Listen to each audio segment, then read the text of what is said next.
Pessoal, hoje nós vamos dar sequência no estudo da Revista Espírita. Nós estamos no ano de 1858 e hoje nós vamos adentrar o mês de fevereiro, onde Kardec ele vai começar falando das diferentes ordens de espíritos. O mês de fevereiro tem a divisão em torno de 14 tópicos. Nós vamos estar fazendo 7 primeiros tópicos que vão ser tratados nesse mês referido. Então, Kardec ele começa falando dessas ordens diferentes de espíritos e da classificação baseada no adiantamento deles, nas qualidades que eles já adquiriram e nas imperfeições de que ainda se despojarão. Não é algo absoluto, até porque existe a transição entre um grau a outro, que é insensível, e nos limites extremos se apagam os matizes. Nesse sentido que ele vai trazer acerca dos estudiosos como Tournefort, Jussieu e Linneu, cada qual com seu método, sem que a botânica houvesse experimentado qualquer modificação. Então, eles não inventaram o caractere de planta, grupo de planta, espécie correlata, apenas observou as analogias segundo as quais formaram classes ou grupos. Então, ele vai trazer essa procedência. Não inventamos os espíritos, nem seus caracteres, vimos, fizemos a observação e julgamos pelas suas palavras, seus atos. Depois classificamos pelas similitudes. Nesse sentido, ele vai trazer que essa percepção nos ajuda a divisar o que nos resta fazer para chegarmos à perfeição, ao supremo bem. E os espíritos não ficam pertencendo exclusivamente a tal ou tal classe. Como é gradual o progresso, e muitas vezes mais acentuado num sentido que em outro, pode acontecer que muitos reúnam em si os caracteres de categorias várias, o que seus atos de linguagem tornam possível apreciar, visto que com a palavra que alguém usa, a atitude que tem, dá para fazer uma associação do grau que esse espírito pertença. Porque a nossa linguagem, ela nos trai. Nesse sentido que, quando você está conversando com uma pessoa, vai acontecer um momento em que, pela linguagem que ela usa, articulação de palavra, é possível ter uma percepção do estágio que o indivíduo está. Por isso que Kardec ele vai dizer que o apreciamento dessas questões estão ligados a aspectos morais desse espírito, mas que também, na escala que é feita, vai trazer o aspecto do conhecimento de um espírito, porque são as duas asas, amor e sabedoria. Então, quando a gente tem o espírito elevado, ele tem o conhecimento e tem o amor, onde a manifestação é sem mescla nele. Mas pode acontecer de um espírito moralmente avançado, mas que tem um conhecimento restrito numa determinada área.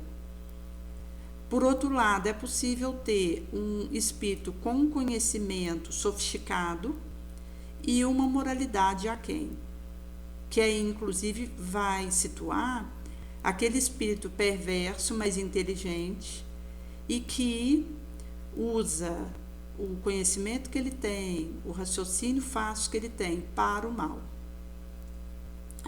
Então, Kardec começa falando da terceira ordem, que são os espíritos imperfeitos, vai trazer um pouco aí das qualidades deles, e no subsequente ele vai colocar em 4 grupos principais esse terceira ordem. Primeiro ele vai trazer a nona classe, que são espíritos impuros, inclinados ao mal, de que faz o objeto da sua preocupação. Dá um conselho pérfido, sopra duelo, discórdia, desconfiança e mascara de toda maneira para melhor enganar. Então, a questão o aspecto da intenção desses espíritos é malévolo. E também vão fazer o apego à pessoa de caráter bastante fraco que possa ceder a sua sugestão, a fim de induzi-la à perdição, satisfeito por fazer o retardamento do seu adiantamento, ao fazê-la sucumbir nas provas por que passam. Então, Kardec vai falar um pouquinho a respeito da linguagem desses espíritos. Quando encarnados, eles são inclinados a todo vício gerador de paixão degradante e vil, crueldade, malícia, hipocrisia, cupidez, sensualidade, sórdida, avareza. Então, eles ainda estão naquela faixa de fazer o mal por prazer, só e sem motivo. E por ódio ao bem, escolhe vítima entre o honesto. São flagelos para os terrícolas, seja qual for a categoria social que pertença, e o verniz da civilização não os livra da ignomínia e do opróbrio. Na 8ª classe, Kardec vai trazer dos espíritos levianos, que são os zombeteiros, inconsequentes, maliciosos, ignorantes. Intrometem-se em tudo, respondendo sem se incomodar com a verdade. Vai estar incluído espíritos vulgarmente tratados de trasgos, gnomos, diabretes, doentes. Estão sob a dependência do espírito superior, que só os emprega, como fazemos com um servidor. Nesse sentido que, quando a gente considera o espírito perturbador e batedor, são fenômenos que não se devem a uma causa fortuita e natural quando tiver um caráter inteligente e intencional. Todos os espíritos podem produzir esses fenômenos, porém, os espíritos elevados deixam essas atribuições aos inferiores, mais aptos às materiais coisas que as inteligentes. Então, nessa classe, os espíritos, quando comunicam com os homens, a linguagem que se serve é faceta, espirituosa, mas sem profundidade. Exploram o lado ridículo dos homens e as suas falhas e os retratam em traços satíricos e mordazes. Tomam nomes supostos por malícia antes do que por maldade. Na 7ª classe, Kardec vai falar dos espíritos pseudo-sábios, que são aqueles que têm um conhecimento bastante amplo, mas acreditam saber mais do que sabem. Realizaram algum progresso, mas a linguagem tem um caráter sério que pode iludir quanto à sua luz e capacidade. Mas também poderá refletir preconceito e ideia sistemática da vida terrícola. É uma mescla de algumas verdades com os mais absurdos erros, em meio aos quais desponta orgulho, ciúme, presunção, obstinação, de que ainda não lograram livrar-se.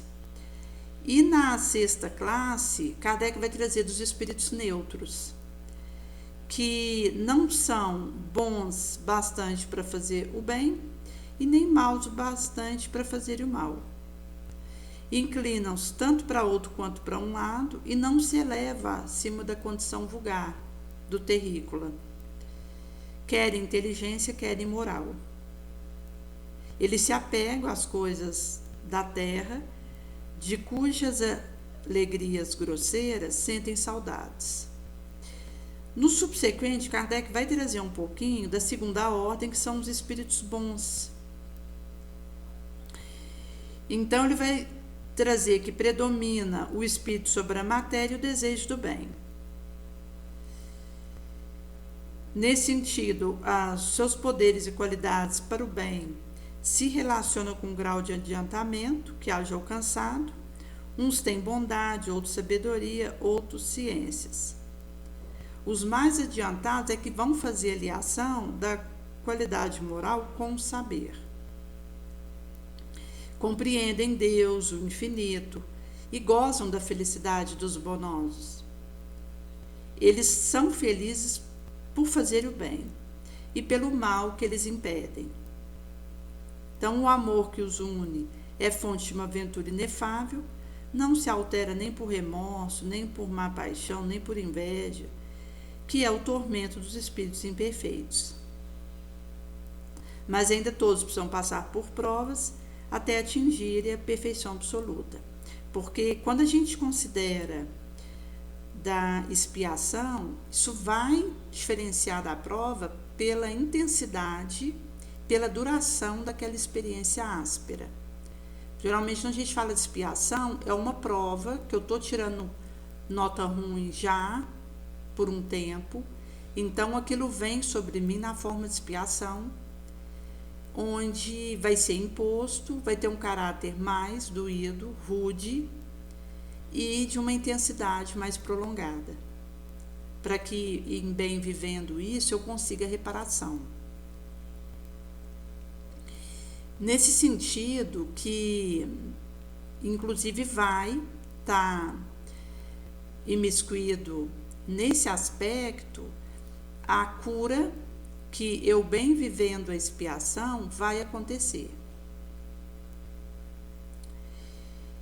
Os espíritos que estão nessa ordem, que são os bons, sugerem pensamentos bons e desviam os homens do caminho malévolo. E na vida eles vão proteger os que se tornem dignos dessa proteção e neutralizar a influência de espíritos imperfeitos sobre aqueles que não comprazem sofrê-la. Quando encarnados, eles são benevolentes e bons com os outros. Não são movidos por ambição, egoísmo, orgulho, e não experimentam inveja, ciúme, rancor, ódio. Fazem o bem pelo bem. Que, inclusive, é essa pergunta que a gente tem que fazer na nossa encarnação, do que me move, o modo pelo qual eu faço o que faço, o propósito por trás disso, a minha motivação, para que seja possível eu fazer a lapidação dos excessos e, do momento em que a minha resposta for para a doação do bem, atender o meu propósito de vida, então eu vou receber os recursos para realizar isso. Aqui a gente tem a figura de Paulo, que já tinha um preparo, porque ele fazia corridas e, nesse sentido, ele estava acostumado com longas caminhadas, conhecia os idiomas que saía daquele de onde ele tinha nascido. Então ele tinha esse ecletismo de falar outras línguas. E ele tinha dupla cidadania. Então, ele tinha recursos para ter se tornado o apóstolo dos gentios. Mas ele precisou ir para o deserto. Então, quando ele deseja ir na sinagoga avisar que daquele momento em diante precisaríamos seguir Jesus, que é o nosso Messias, na época já tão esperado, ele vai ser vaiado, vão pegar em pedras para assassiná-lo, vai ser expulso dali. E foi orientado para ele que ele precisava ir para o deserto para fazer as urdiduras dos ferramentais e recursos que o dariam suporte para atender o seu propósito de vida, que era levar a boa nova do mestre entre os gentios. Então Paulo, ele vai para o deserto, fica ali aqueles 3 anos, onde ele então faz essa fermentação de recursos, e quando ele vai para a sua cidade natal e começa a usar a atividade de tecelão, que é o ofício que ele tinha aprendido do seu pai, para o seu ganha-pão, ele vai fazer a pregação da Boa Nova para tantos quantos se chegavam ali na tecelagem dele. E quando ele tinha oportunidade, andando pela cidade, ele fazia essa divulgação. E daí foi um pulo para que ele começasse a viajar pelo orbe conhecido da época, levando a Boa Nova. Então, ele só conseguiu os recursos para realizar bem a divulgação da Boa Nova entre os gentios, porque o modo como ele estava realizando isso foi uma preparação que ele foi humilde para poder amadurecer dentro dele os areais do mestre. A motivação tinha a gratuidade, o desejo de tornar Jesus conhecido, então era algo bom e atendia ao seu propósito de vida. E quando consideramos a compensação, ele não buscava uma anestesia com isso ou compensar algo, mas ele estava imbuído do bem pelo bem.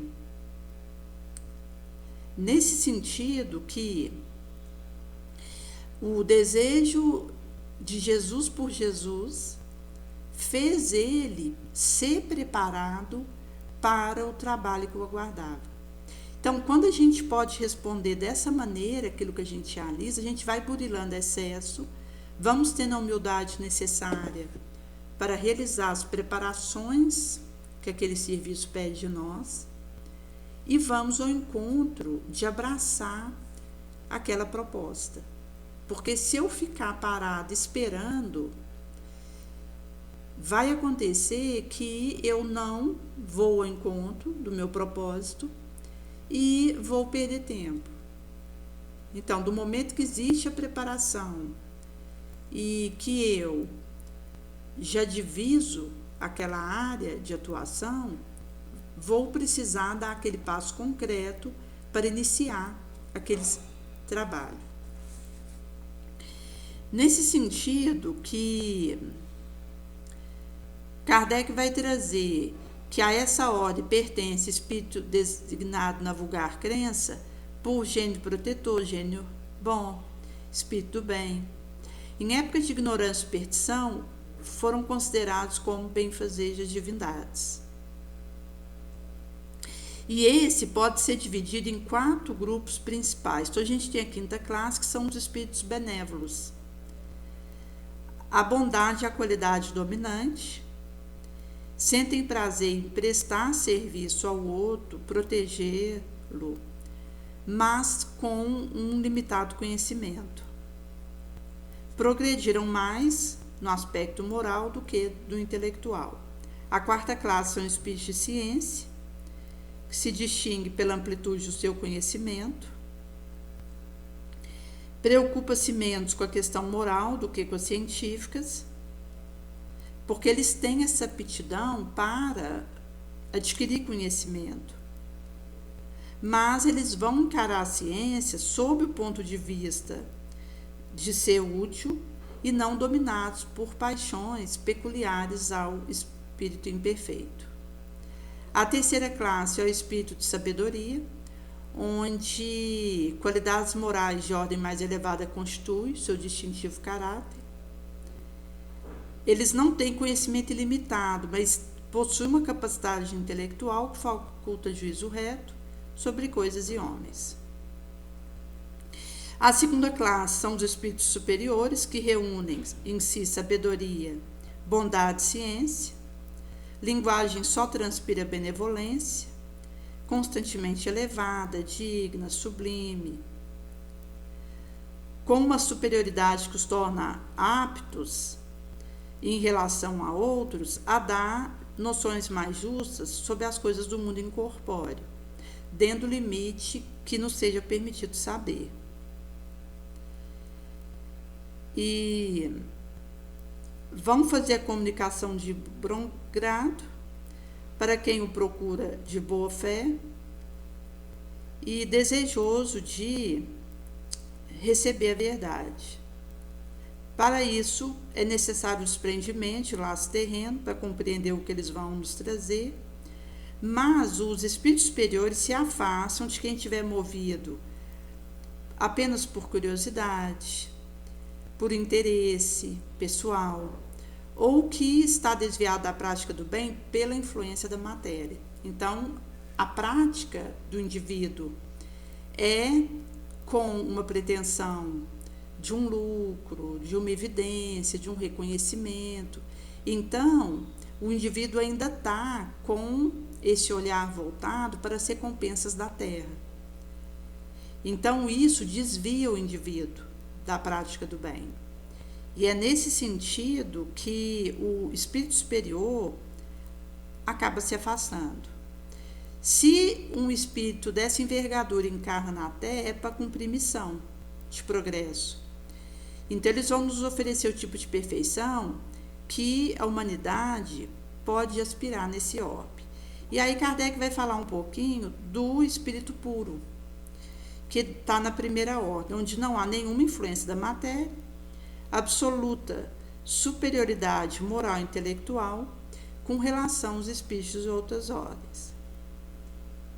Eles já percorreram os graus da escala e se despojou de toda impureza material, alcançar a soma da perfeição suscetível para a criatura, não tem que sofrer mais nem expiação nem prova, não estão mais sujeitos a reencarnar em corpo perecível, realizam a eterna vida no seio divino. Nesse sentido é que eles gozam de uma felicidade inalterável, porque não estão sujeitos nem à vicissitude da vida material, nem necessidade, mas não é uma felicidade de monótona ociosidade, vivida em contemplação perpétua. Eles estão em trabalho, e aqui é uma envergadura que já não precisa do trabalho no bem para se manter no bem. Nós ainda precisamos estar nos movimentando, fazendo coisas boas para o nosso entorno, para conseguirmos ficarmos uma faixa nobre.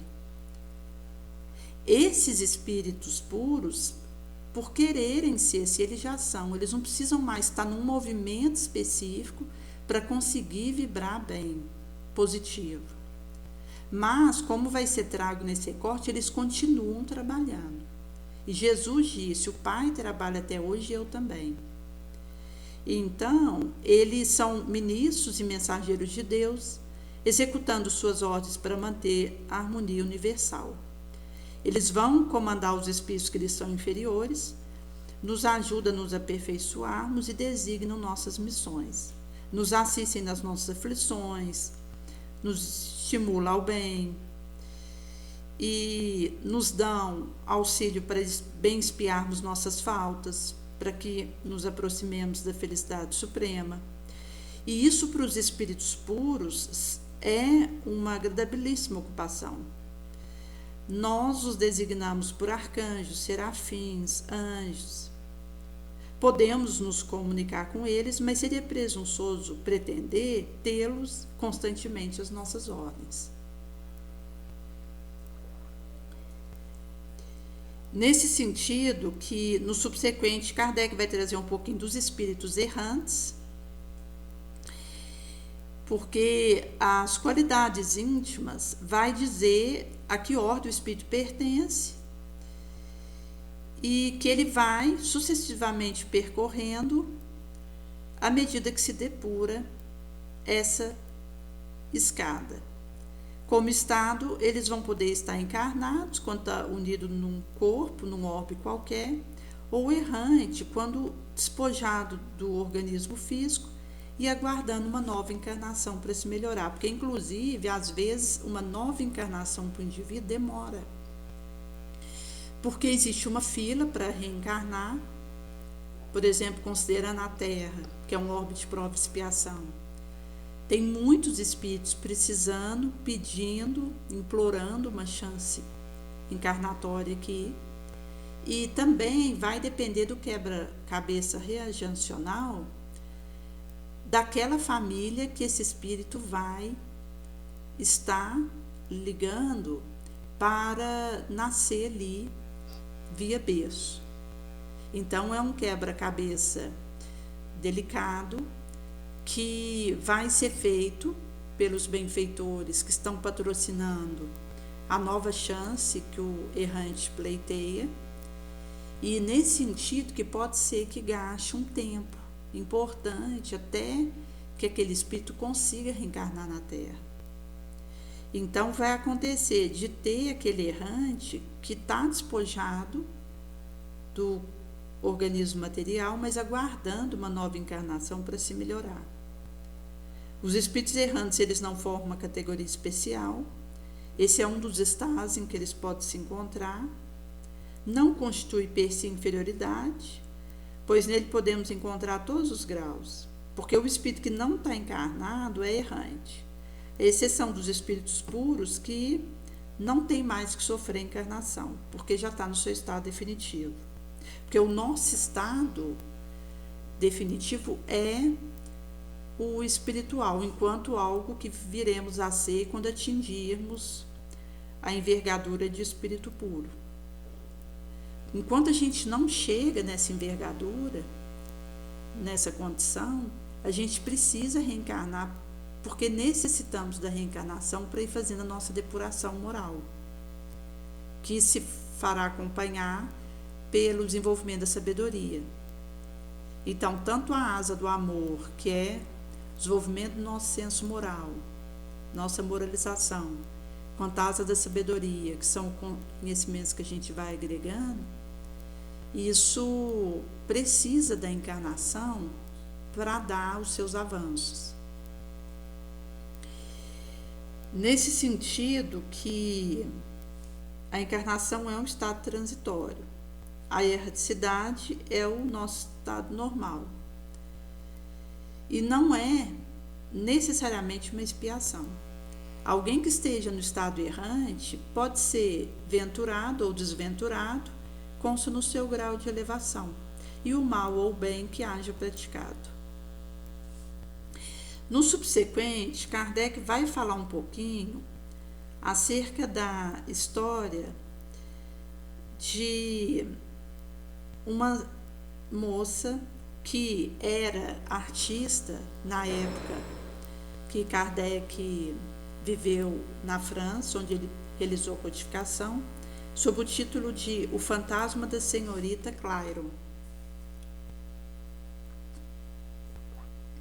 E ele vai trazer um pouco acerca do alarido que isso aconteceu na época pela posição dessa heroína e o grande número de pessoas que a testemunharam.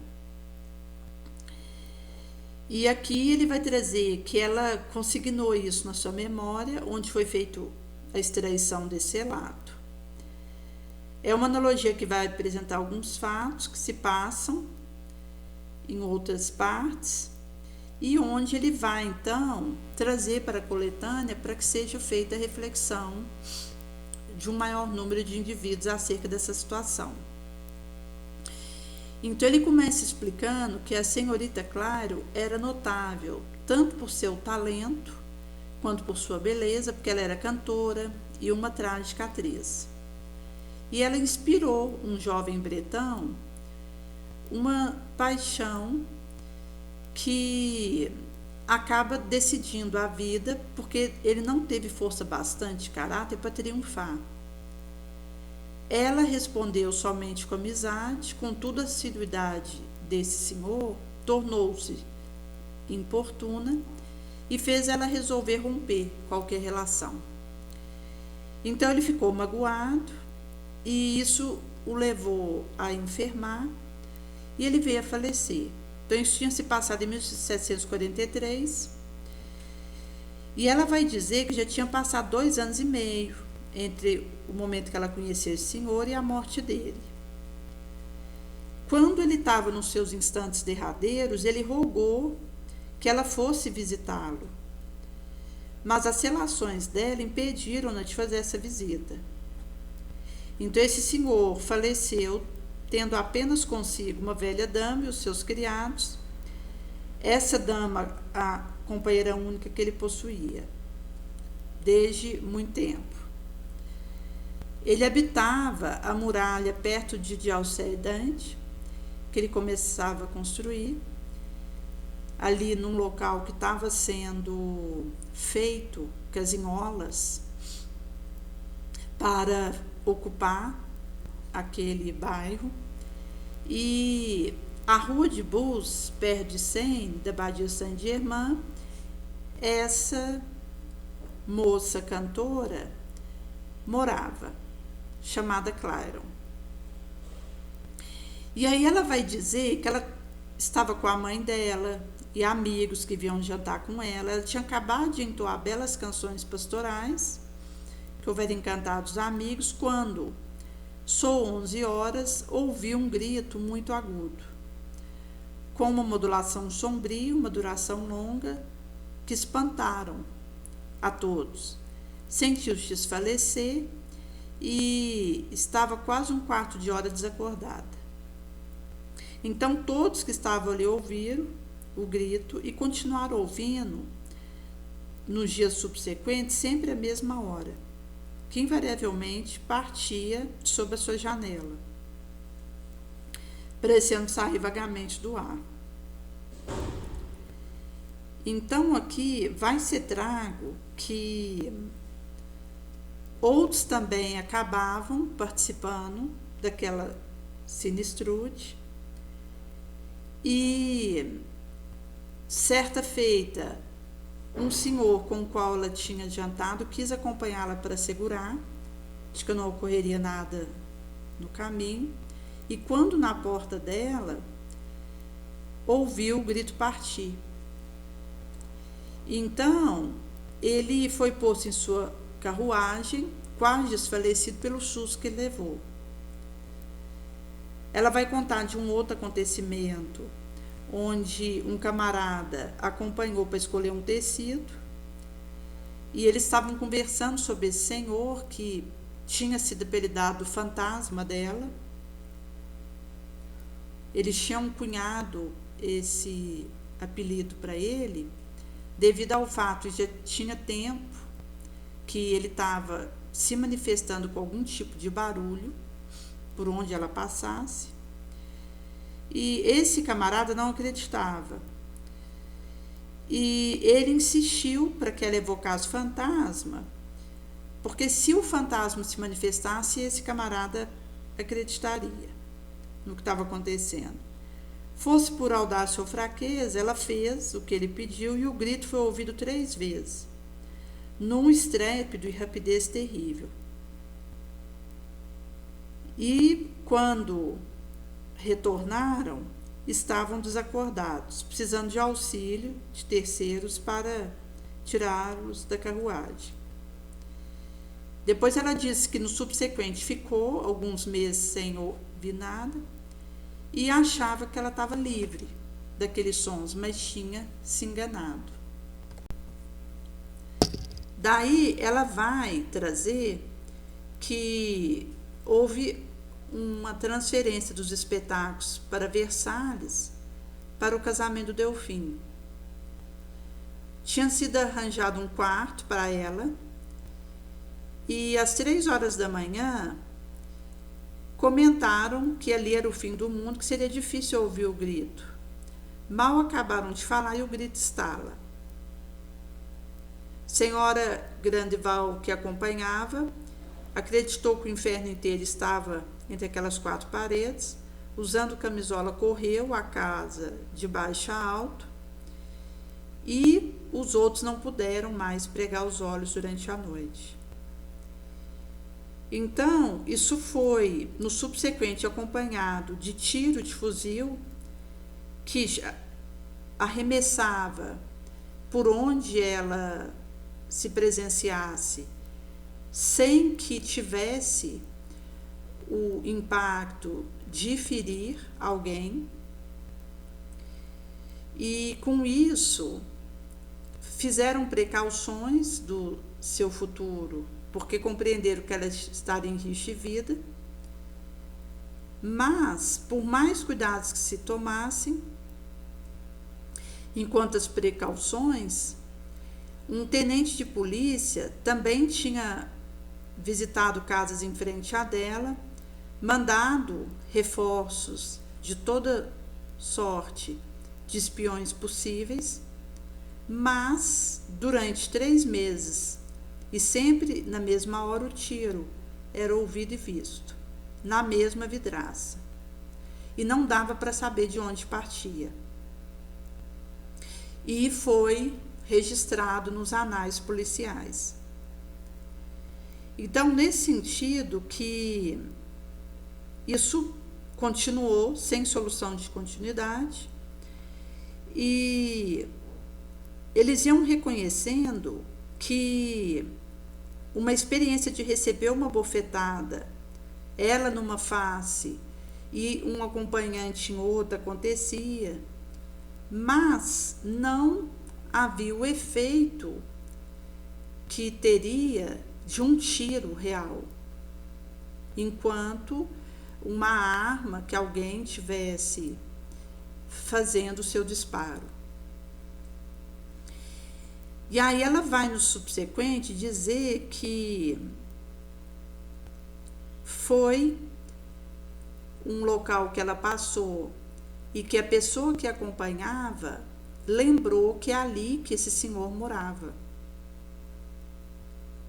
E, segundo as informações que ela tinha recebido,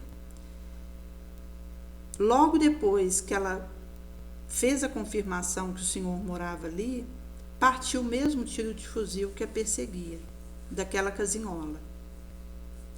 Atravessou o fiacre que elas estavam, o cocheiro dobra a marcha, crendo ser atacado por ladrões. E aí que ela foi fazer associação daqueles barulhos que ela já vinha ouvindo há um tempo com esse senhor que teve essa paixão avassaladora por ela e que veio a desencarnar magoado com ela, porque não só ela tinha cortado relação com ele, como ela não atendeu o pedido derradeiro de despedi-lo no leito, quando ele estava para desencarnar. Então, vai ser dito que uma dama idosa, que tinha sido amiga devotada desse senhor, relatou para a senhorita Claron os últimos instantes.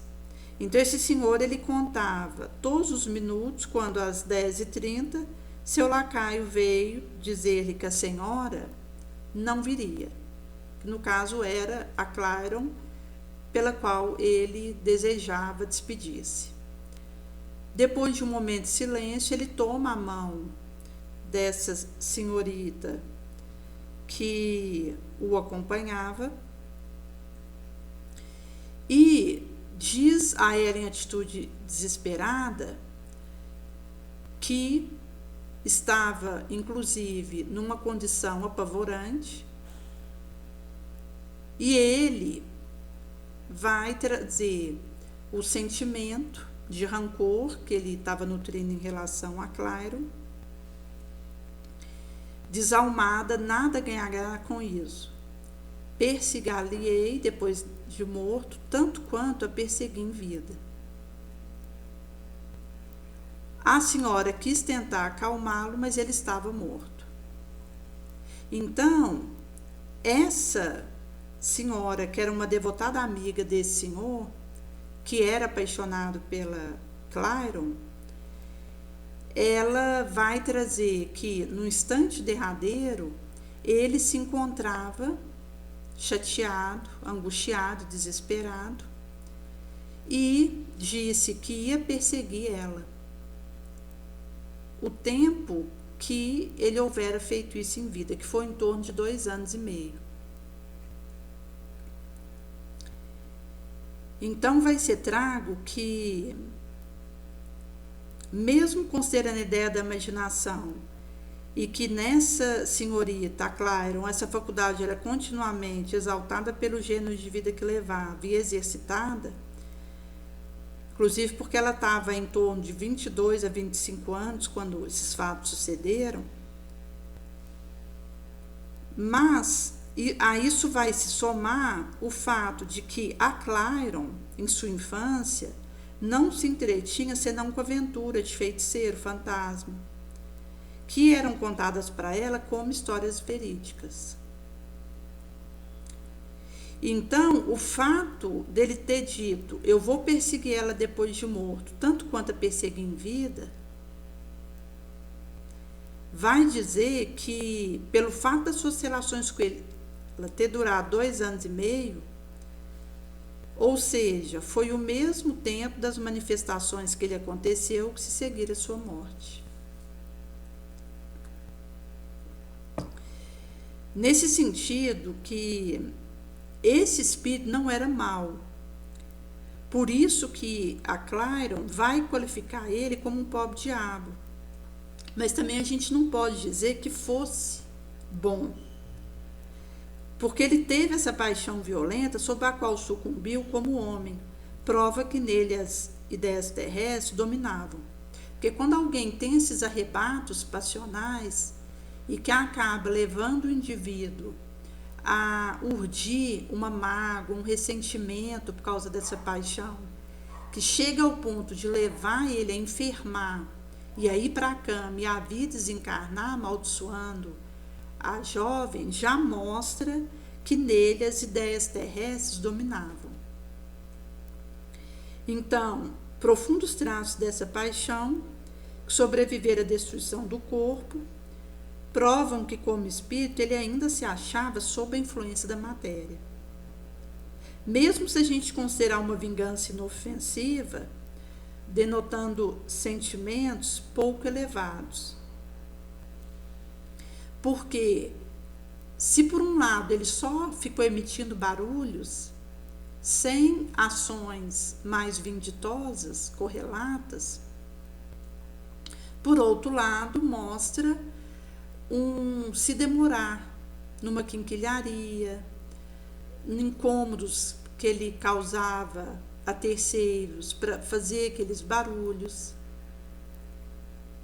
Então, quando a gente reporta o quadro de classificação de espíritos que Kardec traz, a gente vai assinalar a classe que esse senhor está, em que a ausência de uma maldade real o afasta da última classe, a dos espíritos impuros, mas, patentemente, ele se mantém ligado a outras classes da mesma ordem.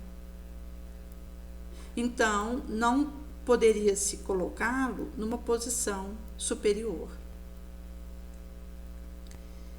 E a sucessão dos diferentes modos pelos quais ele manifestava que estava presente traz que no mesmo dia, no exato momento da sua morte, ele se fez ouvir pela primeira vez. Isso em meio a um jantar alegre. Quando vivo, ele via a senhorita Claro pelo pensamento, envolvida por essa auréola que a imaginação empresta ao objeto de uma ardente paixão. Mas, uma vez desembaraçada a alma do seu material véu, a ilusão cede à realidade. Lá está ele, ao lado da Clairon, vendo ela cercada de amigos, tudo lhe excitando ciúme. Pelo seu encanto e jovialidade, ela parece insultar sua desesperação, que vai se traduzir por um grito de raiva todo dia repetido, e à mesma hora, como a censurando por ter recusado lhe consolar nos seus últimos momentos. E até mesmo o fato dele se demorar nisso. Porque quando o espírito ele tem algum grau de elevação acima da condição desse senhor, se ele desenvolve um sentimento por alguém que ele percebe que não é correspondido, ele tem um autodomínio de se afastar, de tomar um outro rumo, porque inclusive isso tem a ver com o domínio que eu tenho sobre a minha emoção, sobre a minha sombra. E isso inclusive vai dizer de uma característica de maturação moral, de desenvolvimento espiritual. Quando eu consigo me distinguir do meu entorno e sustentar qualidades nobres de dentro para fora. Então, mesmo que haja uma simpatização com alguém e que isso poderia vir a se tornar uma amizade, um relacionamento afetivo, se o indivíduo percebe que não há uma contrapartida do outro e que existe uma recusa, na verdade, para a instalação daquele relacionamento afetivo, esse indivíduo que já está com essa maturidade moral, ele sabe dizer não para o seu desejo, colocar sua vontade boa sobre essa situação, dando a palavra final e dar prosseguimento na sua vida. Mas se o indivíduo ele se miscue em rancor, em apego, em vindita, desforra, isso já demonstra uma incapacidade de lidar e vencer a própria sombra, própria carência, própria ilusão. E que é um trabalho que a gente é chamado a realizar, que vai nos permitindo ir burilando a nossa espiritualidade, que vai fortalecendo o nosso espírito e nos dando condição para resistirmos à tentação, à cilada, à provocação, que é o quanto eu consigo me manter no domínio sobre mim mesma, mesmo com os convites do mundo chegando até mim.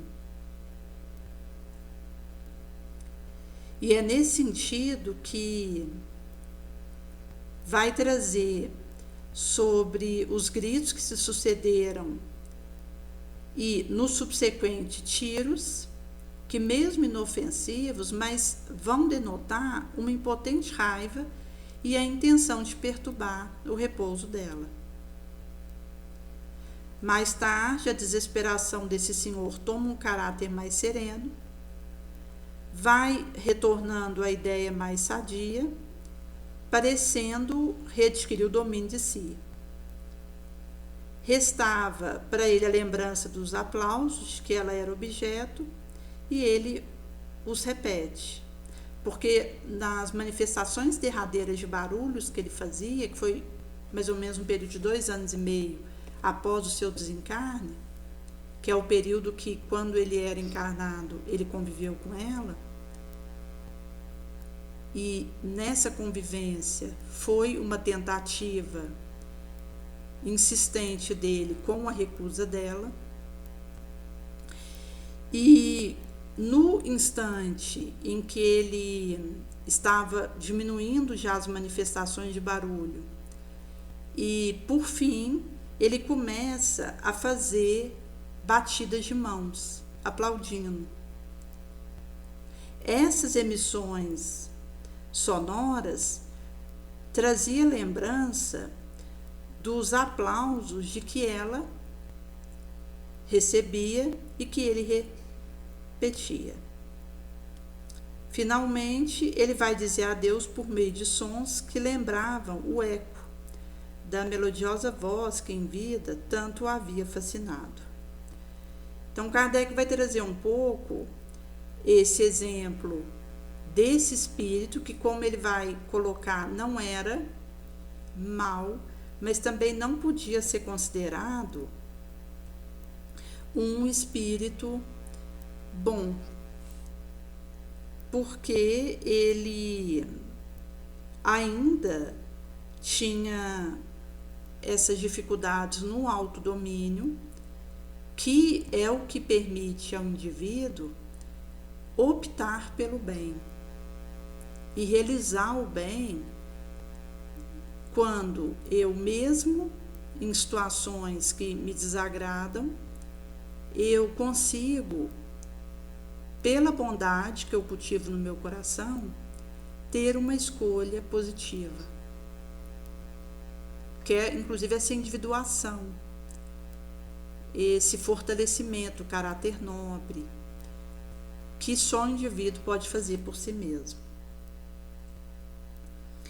E esse aspecto que Kardec traz da burilação que a gente vai vivendo e que vai nos colocando em uma escada em que a gente vai um degrau após o outro, está ligado a um aspecto que a Joana traz para nós da autoconsciência, que vai estar no livro Conflitos Existenciais, em que ela vai dizer que essa autoconsciência é conquista realizada pelo self após os primeiros meses da infância, quando surge, se não é evidente, que se é uma pessoa e não mais um animal irracional, apenas orientado pelo instinto.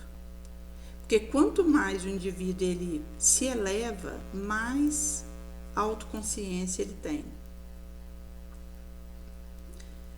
Visto que o aspecto da consciência que a gente vai desenvolvendo traz a possibilidade imensa da nossa expansão, que se dá no desgaste da vida corpórea.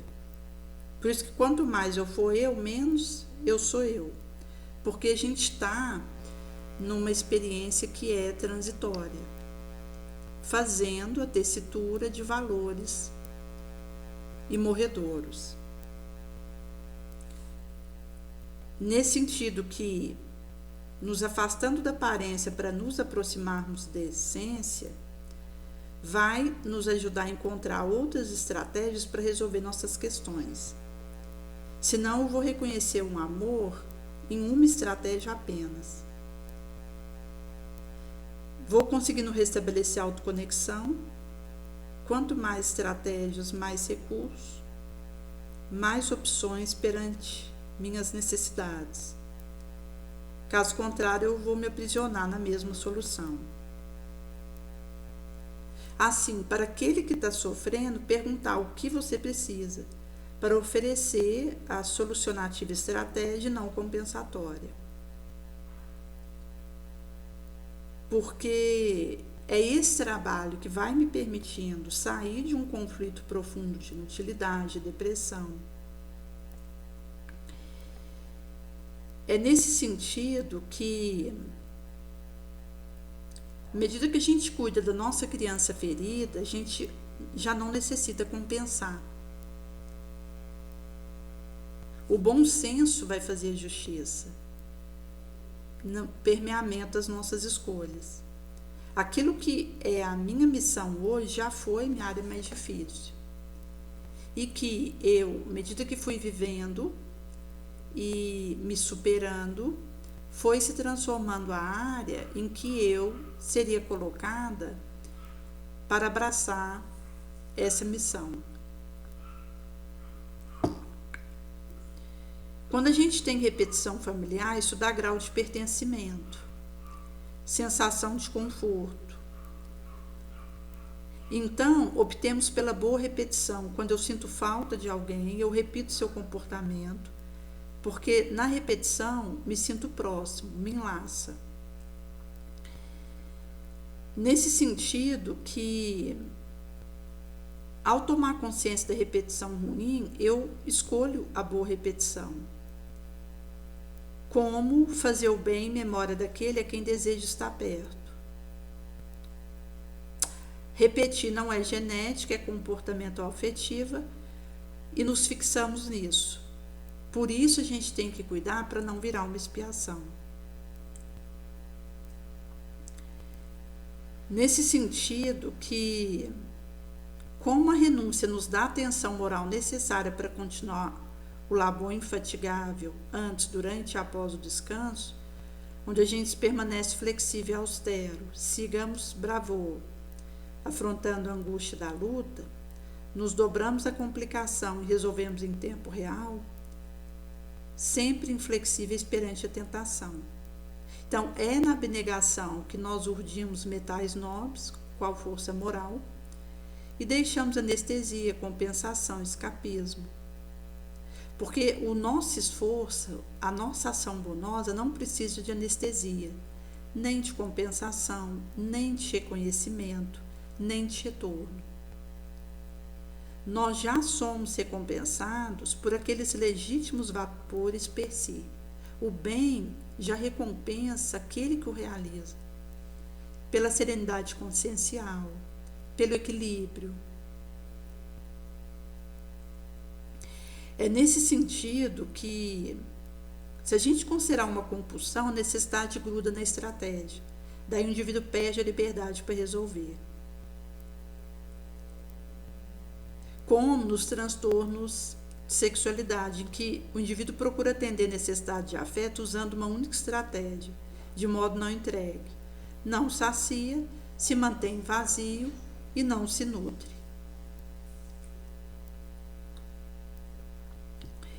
Desespero é sofrer um sofrimento sem sentido. Quando eu tenho um para quê, suporto qualquer como, que é o propósito de vida. É isso que nos sustenta, mesmo sem saber se vai ter pão para comer no dia, se eu vou morrer naquele dia ou não. Mesmo se eu estiver na solidão profunda, no frio extremo, na saudade do ente querido, eu saberei suportar isso porque eu tenho um para quê. Eu tenho um propósito. Inclusive, esse aspecto do propósito existencial é a terceira força da psicologia. A primeira é a psicanálise, a segunda é a comportamental, e a terceira força psicológica é essa destinação da nossa encarnação, que foi trago por Viktor Frankl. Porque quando ele estava no campo de concentração, onde recebiam maus tratos e tinha dia que comia, tinha dia que não, e poderia ser aquela manhã onde ele seria enviado para uma câmara de gás. Nesse sentido, ele começou ali dentro do campo de concentração a fazer uma pesquisa com os outros internos. E ele foi percebendo que aqueles que tinham um objetivo de vida para quando saísse dali, conseguiam suportar melhor aquelas injunções.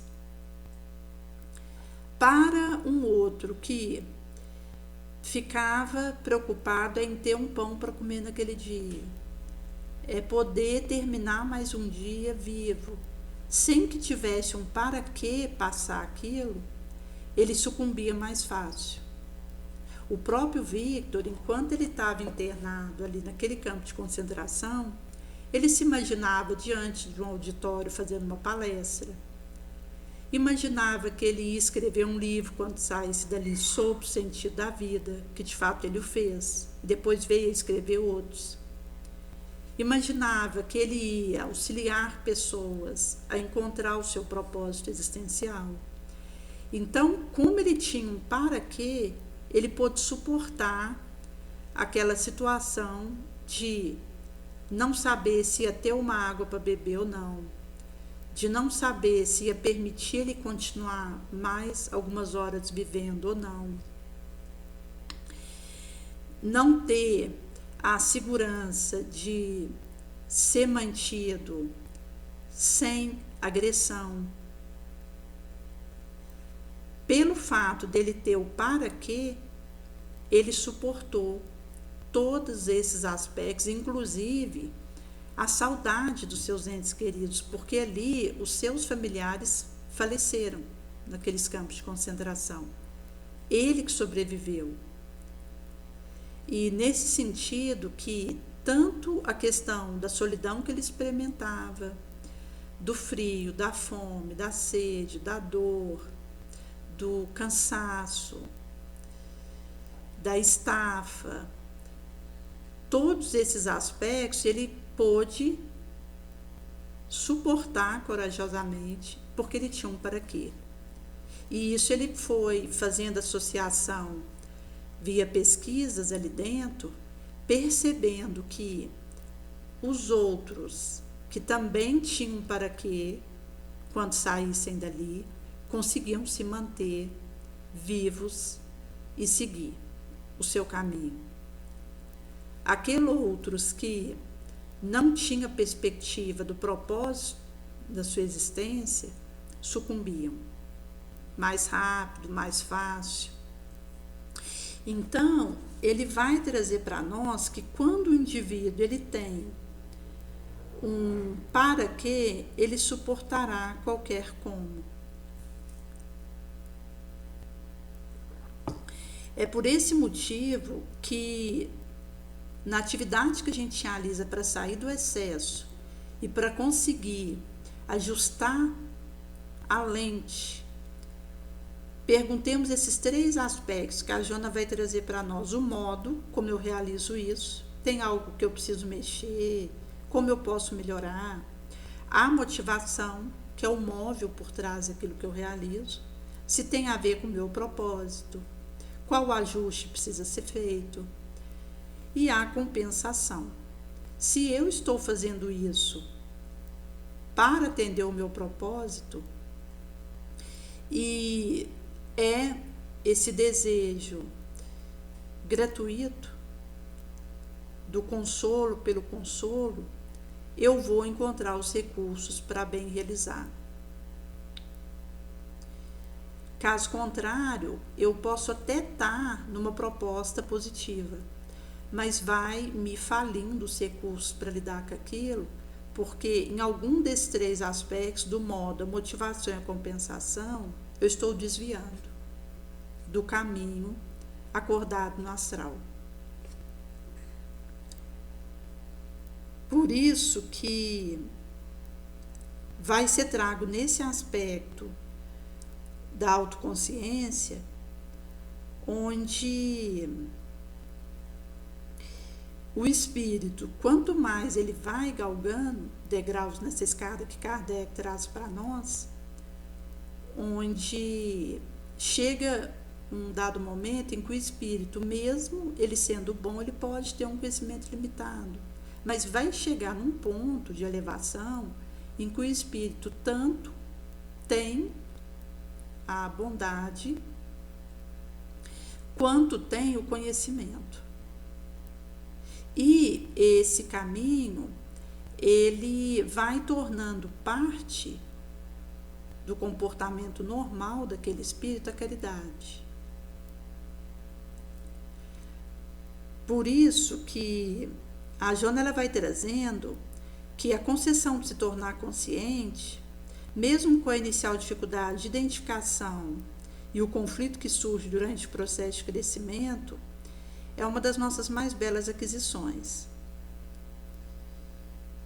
Então, isso vai dizer de capacidade de raciocínio, compreensão do significado de símbolos, seleção, preferência pessoal, apetecibilidade, deixando de lado o desagradável, elaborando esquema em torno de abstração, que consideramos nobre, ético, estético, nos diferencia do indigno, do vulgar e do grosseiro. Então, essa autoconsciência amplia o horizonte psique-emocional do ser, propicia a libertação de tudo quanto nos junge ao pregresso. Pai negligente, mãe arbitrária, situação penosa, desde que haja esforço de aceitação dos desafios novos existenciais. Então, no sonho vai se apresentar o símbolo tormentoso que deve ser trabalhado, à medida que essa autoconsciência favoreça o self, com a sua soberania em relação ao ego e com a realidade que passa a existir a partir do momento do raciocínio e do discernimento entre o estar e o ser. Um animal irracional jugula ao instinto, sem capacidade de distinguir o belo ou de se expressar coerentemente. O ser humano pode entender o seu reflexo condicionado, automatismo de necessidade, mas o animal não percebe racionalmente o significado do símbolo nem do acontecimento à sua volta. Nesse sentido que quando a gente adquire autoconsciência, realiza-se a identificação entre o self e o ego. É possível preencher os espaços afligentes do mundo interior. Nunca nos atiramos ao desprezo, à vacuidade, ao abandono de nós mesmos. A pessoa precisará descobrir a finalidade da sua existência, como alcançar o objetivo de ser feliz, superando o conflito ou tratando-os, vivendo de maneira sem culpa e clara, usufruindo os dons existenciais e os aperfeiçoando. E aqui ela vai trazer um pouco a questão do atrofiamento de algum membro do corpo físico. Se não acionado, ele vai fazendo essa perca de funcionalidade. Porque tudo no ser vivente exige movimento, ação e esforço, que mais o fortalece para desempenhar a finalidade para a qual foi criado. Por isso que no estágio autoconsciencial não se pode vivenciar estado vazio, manter interior vácuo, perdendo o endereço da meta e entregando-se a perturbadora ansiedade, ao desinteresse contumaz, ao estresse devastador. Então, é um impositivo autoconsciencial amadurecer, mediante realização externa e interna contínua, superar óbice, acumular valor transcendente, que funciona para nível cada vez mais elevado e amplo. Então, a autoconsciência é esse claustro divino, onde me vejo de maneira única, jamais igualada por quem quer que seja do mundo exterior. A infância humana é a mais longa entre os seres conhecidos, porque nos permite recursos de desenvolvimento para o self alcançar a plenitude. Por cada pessoa ser uma identidade especial, com pequenezes e grandezas que a caracterizam, com uma história muito própria, mesmo quando se trata de gêmeos duplos ou quíntuplos, porque não há iguais. Cada qual estagia um nível de autoconsciência que vai lhe definir a idade espiritual e o alcançado progresso. O objetivo essencial da nossa trajetória é facultar o desenvolvimento de toda a nossa potencialidade adormecida, Deus interno, tornando-nos pessoa, uma individualidade que pensa. Não é automático, como ocorre com o animal e vegetal, mas depende de lucidez, escolha, aspiração e dos empreendidos esforços, que são resultado de conquistas já logradas em existências transatas. Então, quando o self está coerente e ele é saudável, ele se recusa a abandonar o indivíduo em transtorno de comportamento, quando o ego está atormentado e instável. Então, é a sua faculdade de optar, de discernir, que vai trabalhar pela recuperação de suas potências, sua realidade, avançando para o estágio luminoso. Por isso que a questão da coerência e saúde do self é que acolhe o indivíduo. E o que está sob essa condição de instabilidade e tormento vai conseguir se amar, se perdoar, se abraçar, para trabalhar as potências, as dificuldades. Por isso que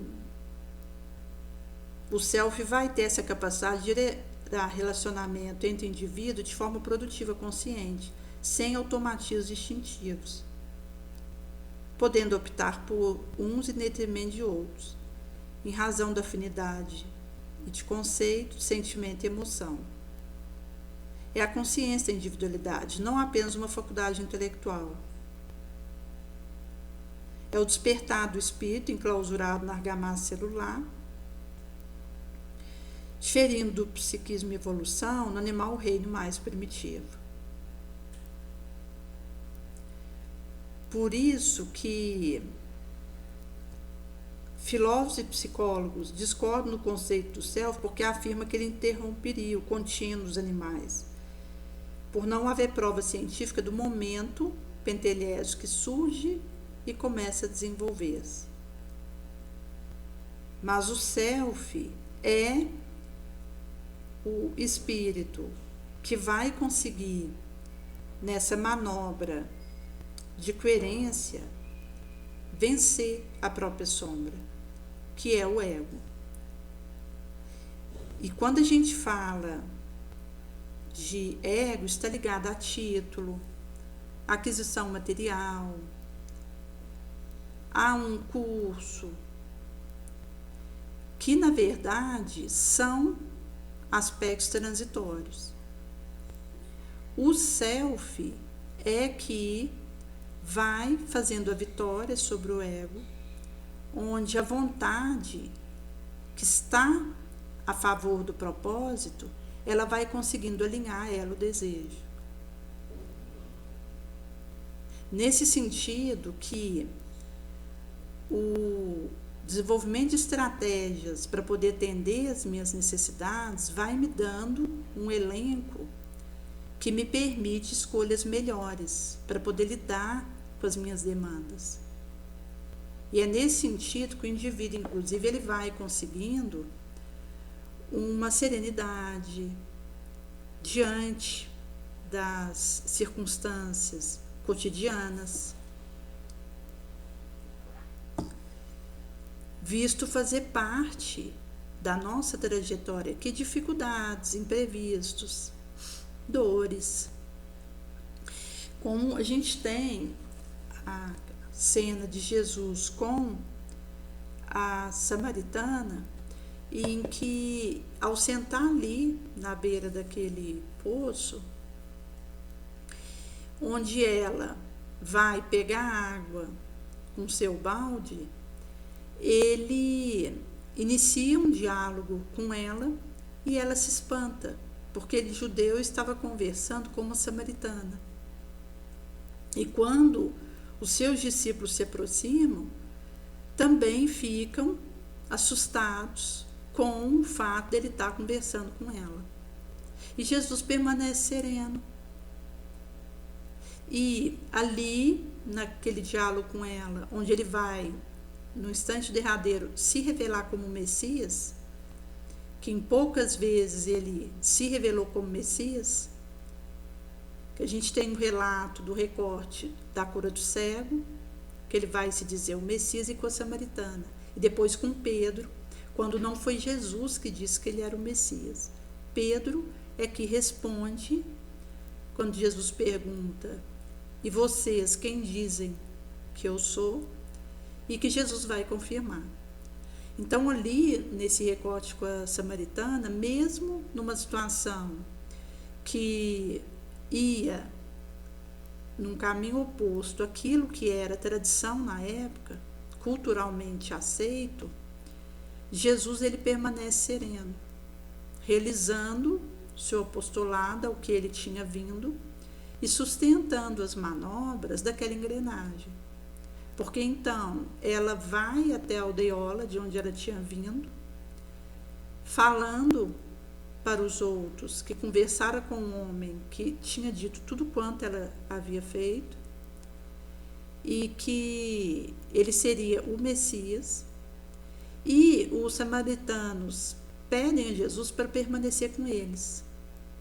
Jesus permanece ali por uns 2 dias e eles vão dizer para ela: já não é mais por causa das suas palavras que nós acreditamos, mas nós mesmos o ouvimos e sabemos ser ele o Salvador do mundo, o Messias.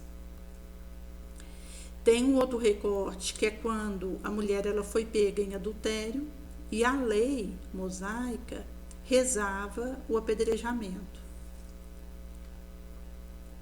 Então, no meio da conturbação que aconteceu, porque se volumou indivíduos em torno dela e já estavam preparando, pegando pedras nas mãos para atacá-la, e ali, então, vai ser trago para Jesus, essa mulher, e para testá-lo eles questionam a Jesus acerca dela ter sido pega em adultério e aquilo que rezava a lei mosaica.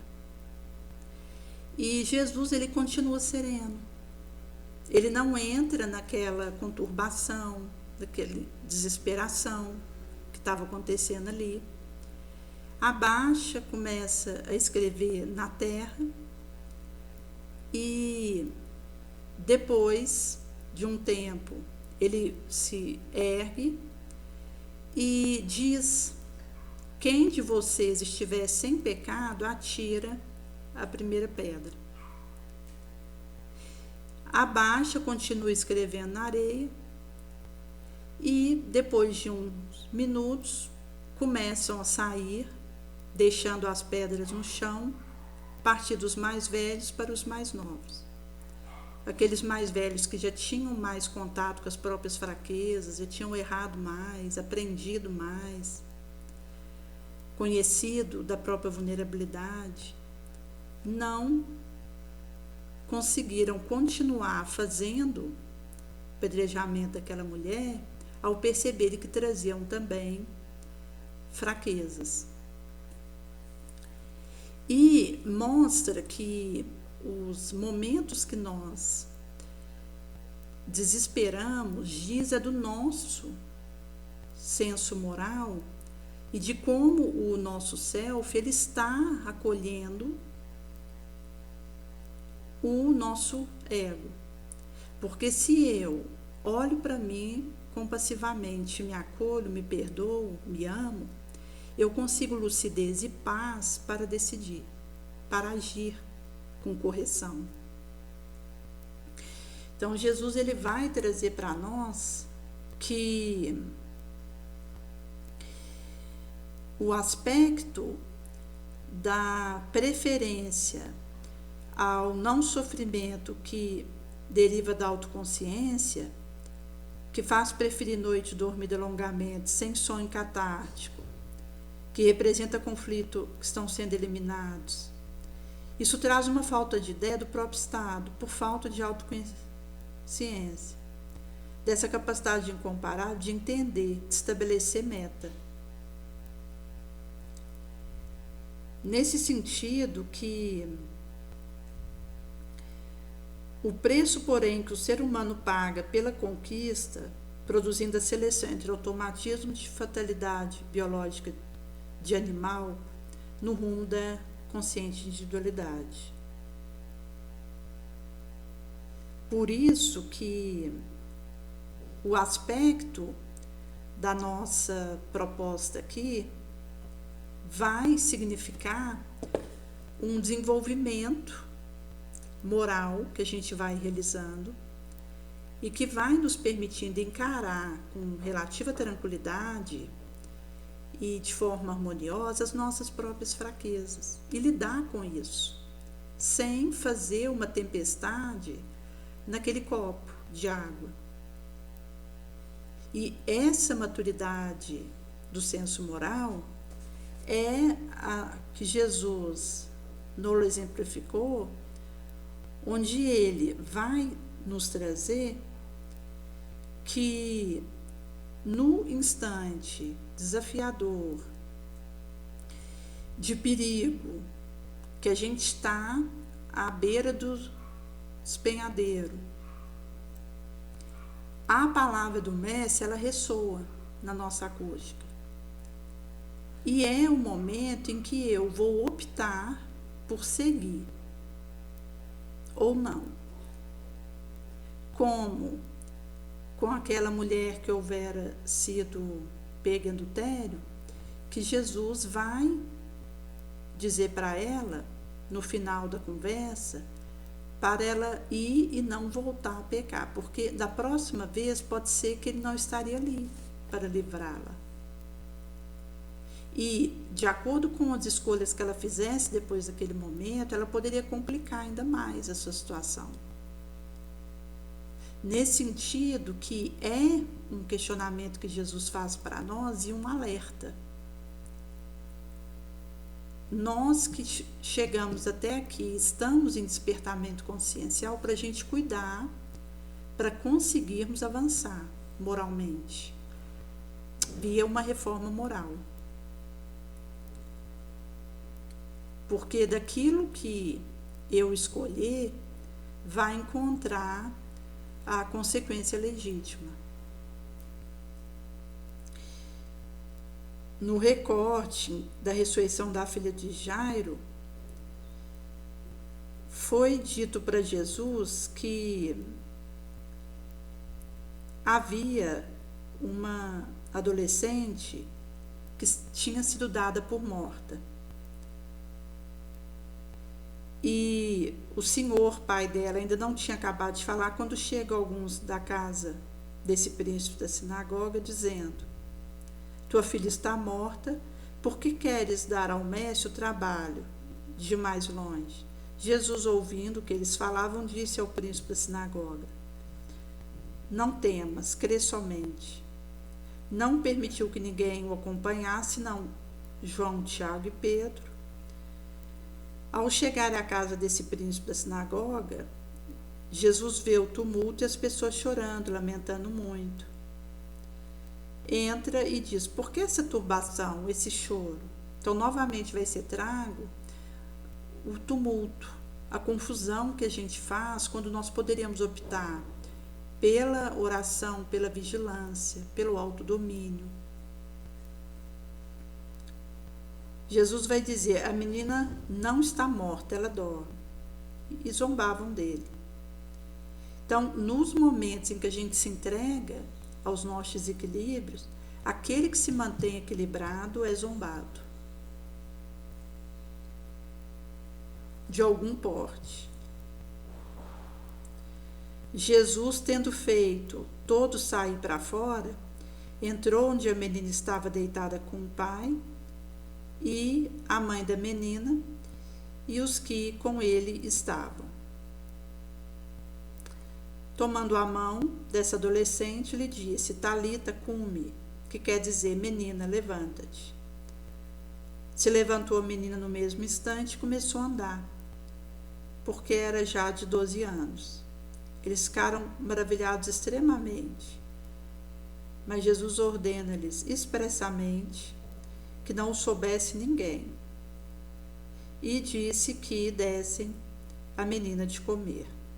Então aqui mostra esse movimento das nossas tendências para os nossos enganos, para os nossos dolos, e ao mesmo tempo do aspecto onde a gente faz uma confusão e cria um ciclope em torno de algo que às vezes é ilusório, às vezes nós criamos aquilo e nos fechamos à voz de Jesus, que vai nos convidar à reflexão, ao autoconhecimento, a desenvolver os recursos para o nosso propósito, ser atendido, e que vai nos urdir com os metais da renúncia, da bondade, da doação, do perdão, da compaixão. Por isso que quando a gente fica querendo se proteger muito, indignado com tudo e com todos, a gente já está saindo do nosso propósito. E estamos no estado reativo. Porque a gente não vive, a gente sobrevive nessa situação. Não aproveitamos as experiências que nos acontecem para aprender o que precisamos, e isso só irá sinalizar para nós novas expiações.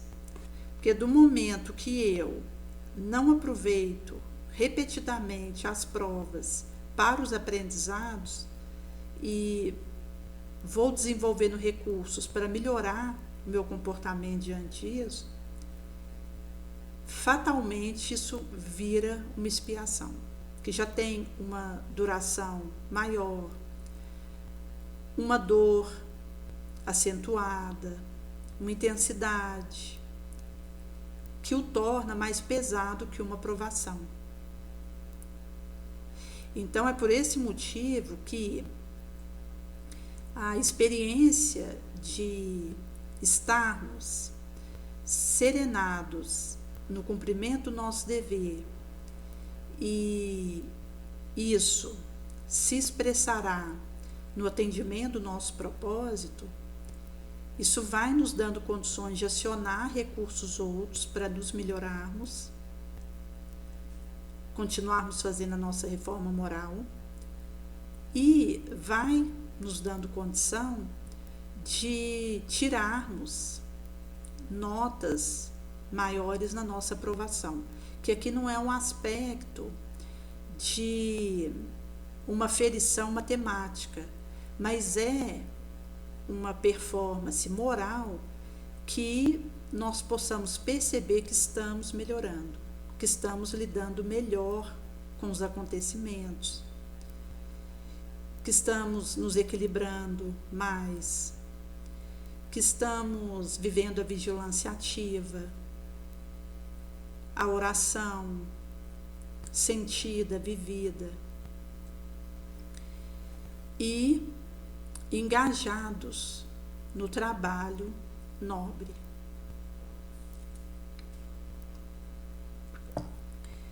Por isso que,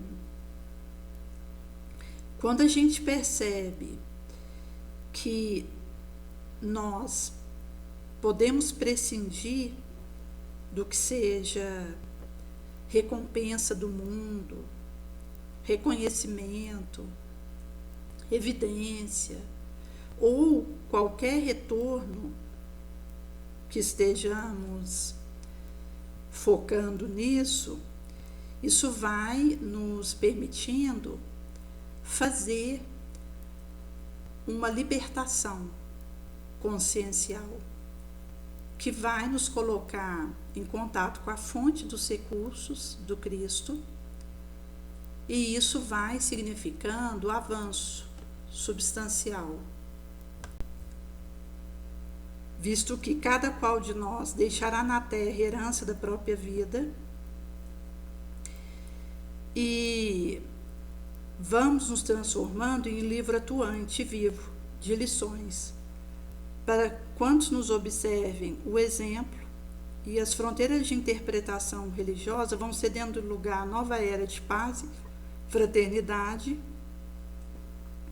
que todos esperamos. E a gente então vai experimentando essa felicidade, que é uma ciência de repartir com os outros, a fim de transformá-lo em bens numerosos para aqueles que o praticam. Nesse sentido que, na medida que a gente faz esse empenho, providências inúmeras são movimentadas, e as leis da vida vão nos situando em linha certa para a construção do reino divino, consono Sheila traz para nós. É por isso que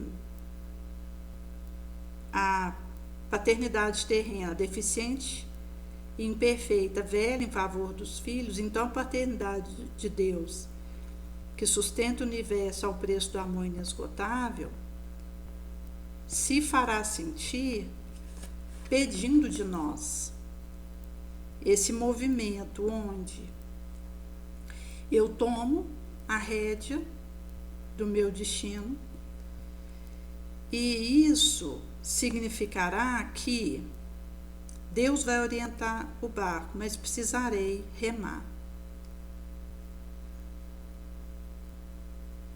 Por isso que, do momento que a gente faz esse abraçamento, consono Kardec ele trouxe acerca das vitórias que isso vai significando na minha capacidade de me autodominar e de me vencer, e de conseguir fazer as minhas ações boas sobressaírem a partir do meu pensamento, do meu sentimento, da minha palavra.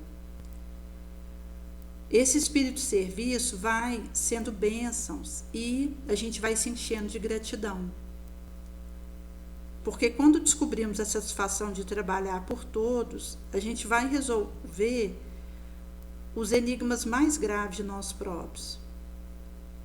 enxergaremos o plano terrestre como uma feliz escola e atraente, para tantos quantos saibam receber as suas lições. Consono do livro Colheita do Bem. Porque essa percepção de que recebemos muito de Deus nos dá uma percepção de que corramos atrás do serviço. E isso vai nos colocar abertos e acolhedores do nosso propósito. E a partir daí a gente vai fazendo a burilação dos nossos excessos, das nossas precipitações, vamos dissolvendo nossos enganos. E como que nos move é o amor, Jesus vai nos capacitando de recursos para que consigamos fazer esse movimento burilativo, porque a lei é de progresso. E por isso a gente precisa apresentar a burilação, passo após passo. Por isso que nós agradecemos a Deus que nos permitiu gozar da luz do Espiritismo, não só porque aqueles que a possuem podem ser salvos, mas porque vai nos ajudar melhor a compreender os ensinamentos do Mestre. E assim nos faz cristãos melhores. Então, a gente luta para quem que nos vendo possa dizer que o verdadeiro espírito, o verdadeiro cristão, são uma mesma e só coisa. Porque tantos quantos praticam a caridade são discípulos de Jesus. Qualquer seja a que pertençam o seu culto. Consono vai ser trago no Evangelho segundo o Espiritismo. Por isso que Jesus ele vai dizer que, conhecendo a verdade, ela nos libertaria, e que aquilo que nós não pudéssemos ainda compreender na Terra, sucessivamente nos seria revelado em mundos mais avançados, quando a gente tivesse purificado, para estar nesse orbe, nesse mundo que nós nos encontramos, ainda estamos no nevoeiro. Por isso que essa urgência ecoa na nossa acústica. Não podemos servir a dois senhores, ou odiaríamos a um e amaríamos ao outro, ou desprezaríamos a outro e se afeiçoaríamos a um. Ao mesmo tempo, não poderíamos servir a Deus e a Mamon. Por isso que essa é a proposta da nossa decisão, pelo caminho do nosso propósito, e que à medida que a gente burila as nossas engrenagens, a gente vai sendo capacitado e nos defrontando enquanto benesses outras que vão nos permitindo um avanço real.